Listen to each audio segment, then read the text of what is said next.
existe un mundo mejor.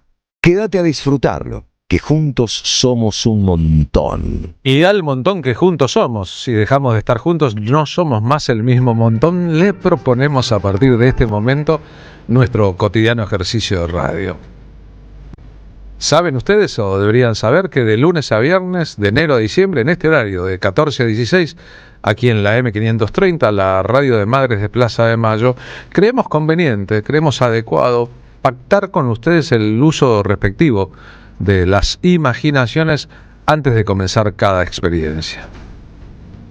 Seguimos ahí una idea de Ebe Bonafine, esa idea que subraya que bien pensado el asunto de la radio nos termina funcionando en los teatros de la mente, en los vericuetos o pasadizos de la memoria, donde quiera que fuera, la idea nos cuenta algo. Lo que escuchamos, o lo que vemos ahora en la hora de la radio con streaming, en realidad pasa por un sedazo que es nuestro cerebro. Podemos incorporarlo sin más, o podemos agregarle a aquello que nos viene de afuera lo que tenemos adentro. Y no hay que pedirle al cerebro, por favor, imagina, una parte de eso funciona casi que con un nivel de automatismo. No le decimos a los pulmones respiren, no le decimos al corazón, por favor, funciona. Y a veces no tenemos que pedirle al cerebro, hace tu trabajo de imaginar. Pero si nos predisponemos, si por ejemplo paramos el mundo que está alrededor, nos concentramos un poquito en la radio, salimos de la rutina de una noticia mala tras otra noticia mala, tras otra noticia mala, y una angustia que nos corroe el alma, para considerar que puede haber un paréntesis, un bálsamo, sin olvidar lo que pasa afuera. Hoy es miércoles. Marcha de jubilados, marchas por la ciencia en muchos lugares de la Argentina, y proceder de tal modo que nos vinculemos a aquellas cosas más queribles de nosotros mismos. Tal vez logremos que un programa de radio, que un momento en la vida se convierta en una experiencia hermosa, en una forma de resistir a la maldad de los tiempos. Así que si estamos de acuerdo en estos preceptos que a nosotros nos guían y de alguna manera nos iluminan el camino, nosotros procedemos. Y cuando procedemos siempre lo hacemos comenzando por algún lado.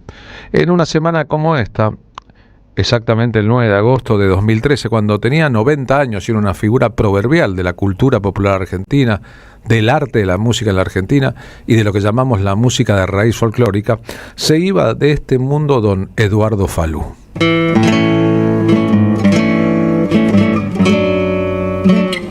Una y otra vez sus creaciones, la leyenda de sus composiciones retorna.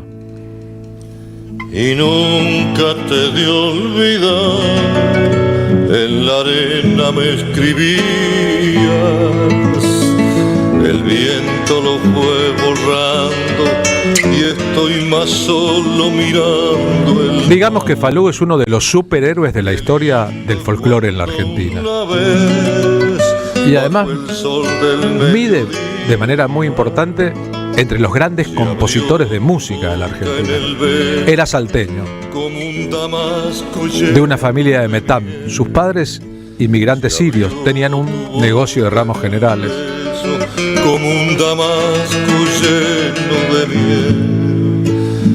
Empezó a tocar la guitarra en un contexto, la salta de su época. Había nacido en 1923 cuando tenía 11 años. Es decir, que empezó a tocar la guitarra más o menos cuando empezó la historia del peronismo. No tengo miedo al invierno. En el 37 se radicó en Salta capital, en 1945 llegó a Buenos Aires. Por su técnica, por sus estudios, era un guitarrista de concierto.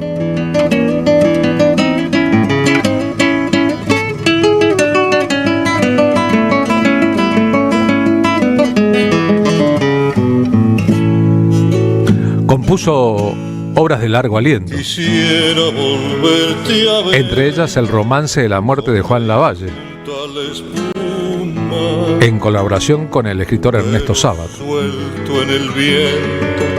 como un torrente de trigo y luz. O José Hernández, sobre textos del escritor Jorge Luis Borges. Más el verano en que me amabas, que es ancho y negro el olvido. Sus arreglos de guitarra para obras preexistentes son muy importantes en la historia. Y después su tarea de compositor, poniéndole melodía y armonía a textos de escritores de canciones muy importantes de la historia. Las más importantes, como esta, Tonada del Viejo Amor, parecen ser aquellas que compuso con Jaime Dávalos. No tengo miedo al invierno. Pero después, Osiris Rodríguez Castillo, León Benarós, Handel Lima Quintana, entre otros. Tengo miedo al invierno, con tu recuerdo lleno de sol. Aquí el maestro Eduardo Falú, figura consular de la historia de SAIC, por otra parte, contando que estuvo incluso cuando el Festival de Cosquín arrancaba y todavía nadie sabía de qué se iba a tratar. Hasta que el festival atrajo a la gente. Hicieron eso y pensando en un festival, después lo hicieron nuevamente y después empezó a crecer, a crecer. Yo estuve en el primero que era cerquita de la plaza. No, era la entrada de Cosquín. Era puro entusiasmo todo, ¿no? Que el público había una gran disposición para escuchar la música, una devoción por cada artista, ¿no? No había estridencia, digamos, en el escenario. Los instrumentos eran los instrumentos normales, la guitarra, los instrumentos de viento, los instrumentos andinos y luego la percusión con el bombo. No había otro instrumento, otro elemento, ¿no? Entonces había una frescura, una autenticidad, ¿no?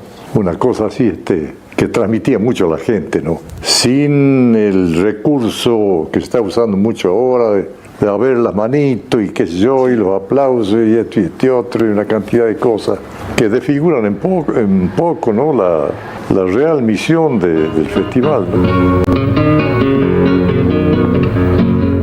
En Salta hay un anfiteatro que lleva su nombre.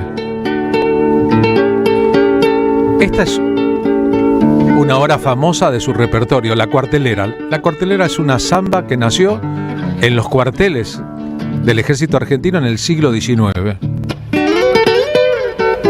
Pero si la conocemos así, es porque Falú hizo un arreglo especial.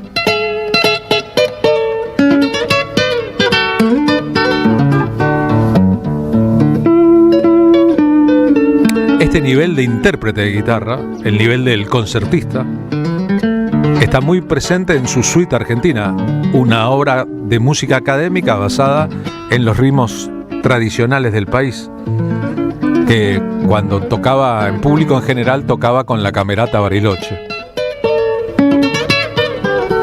Hice una alusión al peronismo en la vida de Juan Falú, que vino a vivir, de Eduardo Falú, que vino a vivir a Buenos Aires en el 45 y que sufrió después del 55 la censura de la Revolución Libertadora. No era un artista afiliado a un partido. Era un hombre de su época que comprendió perfectamente su época. Su sobrino Juan Falú, a quien acabo de mencionar, heredero de la guitarrística de su tío, está celebrando ahora 50 años de su carrera, reeditando discos, mirando hacia el pasado. 50 años atrás se exiliaba, 40 años atrás volvía. Y los ires y venires de este país han estado muy cerca de la familia Falú. El hermano de Juan Falú, Lucho Luis Falú, asesinado durante la dictadura militar en Tucumán.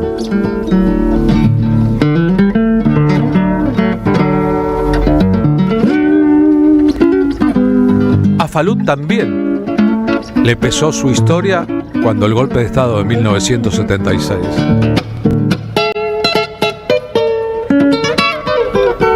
Un poco tuvo que ver con eso una canción muy poderosa, Canto al Sueño Americano, muy nutrida del espíritu de los 70.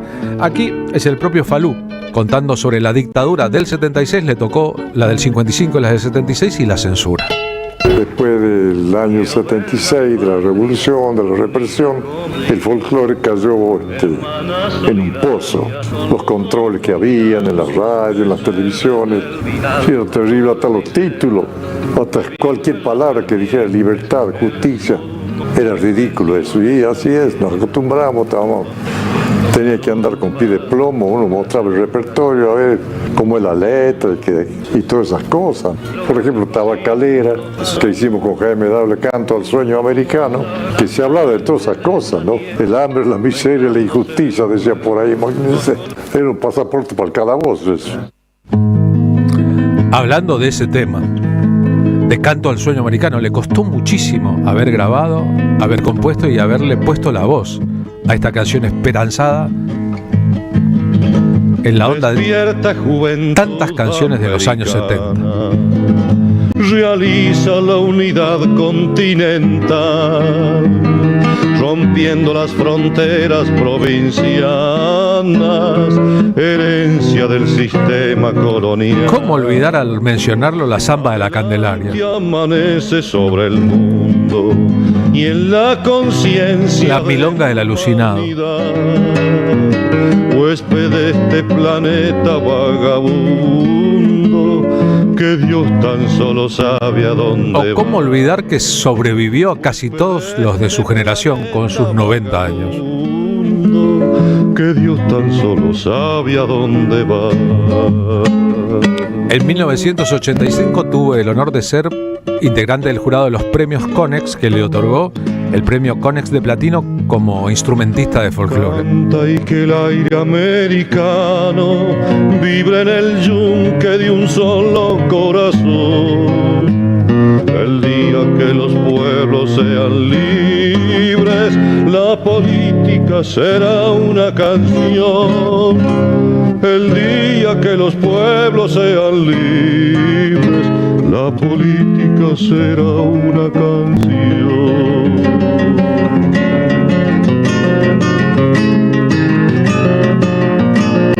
Siempre estuvo claro que era un enorme guitarrista, un enorme compositor que a veces cantaba. Que el sol deslumbre tu ventana, el lucero te ofrecerá una flor. Y que se convirtió en una figura proverbial, como otros de su generación, como Ariel Ramírez, por citar a otro enorme compositor.